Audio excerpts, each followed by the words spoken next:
So today in this video we are going to discuss a very interesting bias as human we all have, that is in-group and out-group bias. So this kind of bias is seen everywhere, even in politics, in office politics, in workplace, and in various other aspects about when we talk about racism, sexism, casteism. This is the psychological explanation why this is happening. So in this interesting video we are going to discuss about the biases, the psychological biases which is in play, and see what you can do to get out of it. And the first step is being aware that we are having this kind of bias in the first place. So before going to the further details, let me first explain what is an in-group and what is an out-group bias. It's nothing but a tendency to favor the members of the group with whom you identify yourself with. Let it be your race, your gender, your religion, your political group, or even the sports group. So whomever you identify with, so that's the in-group bias. Like you tend to favor them and see that okay, see them in a positive light and feel that okay, they are, even if they've done some mistakes, you feel like that's fine. So this is a kind of having more empathy towards the people whom you identify with.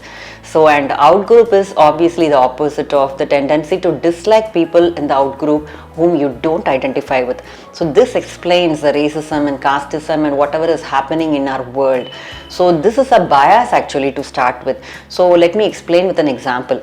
Let's say you have a stereotype or a prejudice. So I hope you know about what a stereotype and prejudice and all. It's about the belief we have about people of different community or caste or lingual abilities and all that. So let's say there is a bias between a South Indian and North Indian, or between different religions as well. I don't want to mention any religion, so don't want to create any such problems here. So I'm just telling you, you can assume that you belong to a particular race or a religion, let's say, and you have a particular stereotype or a prejudice towards a member of another religion.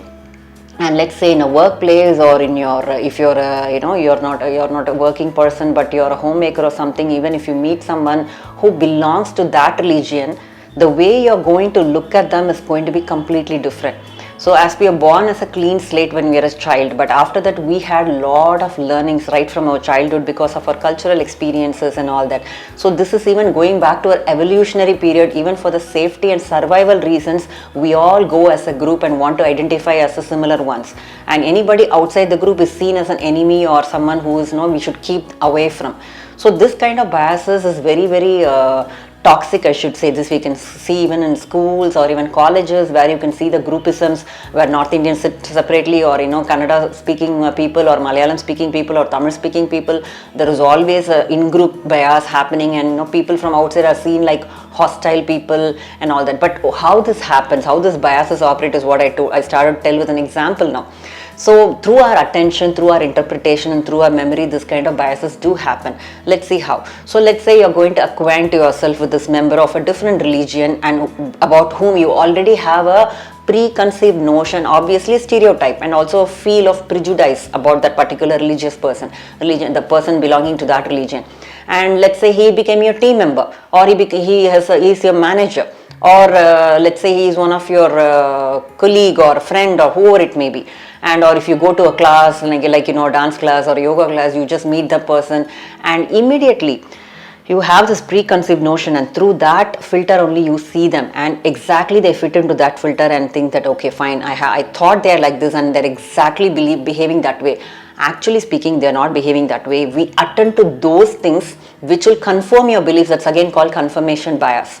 So when we think that this person is negative and toxic, and we are more attentive to such behavior which the person is going to exhibit, and we are just blind to other things which is positive also. So in that way we attend to that, and we interpret also in that way. Let's say a person from the same group doing the same, from your group, let's say from your religion and all that, he's doing the same mistake, then you will see that's fine, because he's got a lot of good qualities and all that. So we attend to the positive qualities of them, and we are tuned to attend to the negative quality of the people in the out group. So this is a very dangerous bias. This is actually going to ruin the relationship, and the global aspect of this whole nation is actually not only the nation, that I'm talking about the international way, and we are Indians and these people are that country, and they are like out group and they are like enemies to us. This is the basic psychological factor which explains all this partition. And this has got a revolutionary purpose, and this is being proved by research experiments also. So now that you should be aware, this kind of biases do operate, and especially this also leads to gender bias. So people with this, the gender, let's say a male, they will think that, okay, women doing this, there's a problem, they are more weaker, and women together, congregating together, and they will have their opinions about men. So this is again, they identify themselves as an in-group and see them as an out-group. So this is a problem. So now that we know this problem, this is actually a bias which is not the truth. There is a difference between facts and opinions. So this is an opinion which is not the truth, actually speaking. Maybe you had experience with one such person from a different religion, you yourself, or you heard it from other people that they are like that, they're like enemies and all that. So with that attitude, when you're going to look at them, they exactly fit into that. That's called confirmation bias, I told you. So now that this kind of bias is operating on me, and just be aware of that and take a fresh perspective, or just test your perceptions. Always we need to test our perceptions, because perceptions do lie and we are highly biased.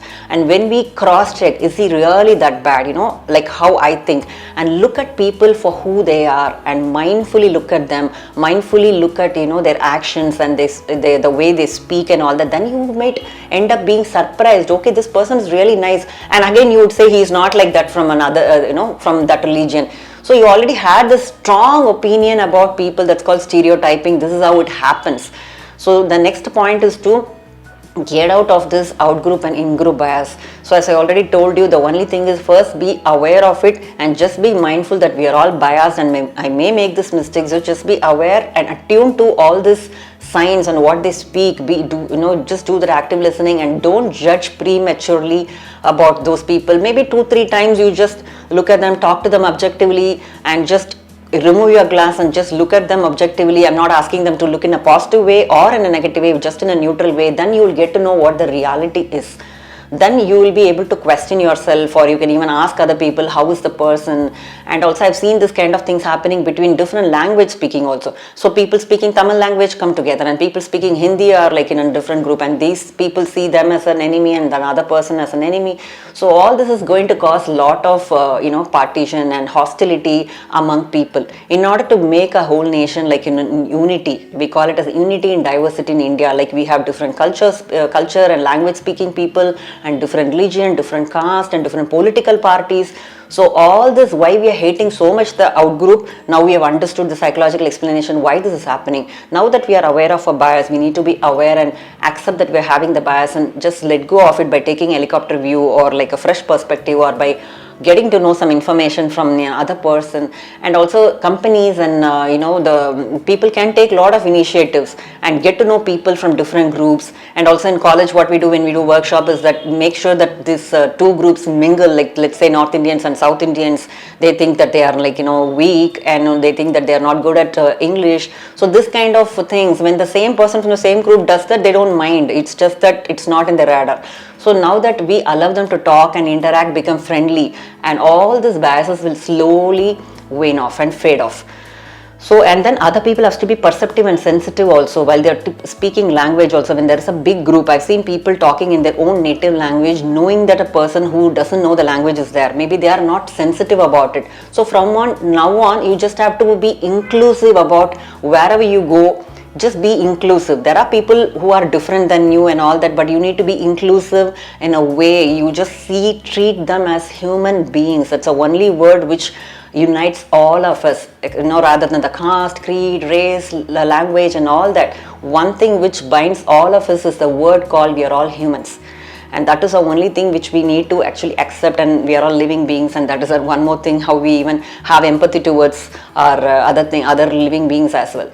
So first we should understand this kind of biases do exist, and the very term bias itself is say it's not the truth. It's just that it is your opinion and it's not a fact. And start looking in a bigger perspective and remove your glass and be mindful. Whenever you meet a person from an out group, you'll be amazed that you got a friend.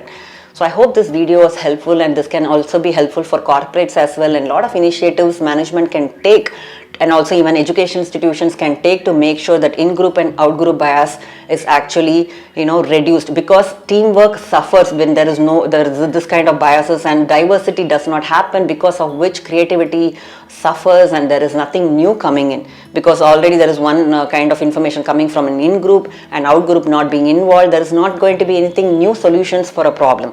Diversity is the best solution, so please work towards that, and let's include everyone and always remember that we are all humans. I'm also planning to talk about a lot of biases. It will be interesting to know that we have something called perceptual biases, which may even think that what we see, we think that's true, may not be true. And after knowing all these perceptual biases which operate on all of us, you'll be amazed to know that what I see through my naked eye is not the truth at all. It's just not an actual fact at all. Then we have motivational biases and cognitive biases. I don't know how many of you have read this book called book by Daniel Kahneman's Think Fast and Think Slow. There he had again talked about a lot of cognitive biases, system 1 thinking, system 2 thinking, how all this thinking is going to affect our judgment and decision making, how it's going to affect our relationship, and all this is very interesting part. So I think I will give you a graphics based video on all these biases, and it will be very interesting, and the outcome is that after knowing that these biases exist, you will be able to maintain good relationship, and also you will be able to make sound judgments professionally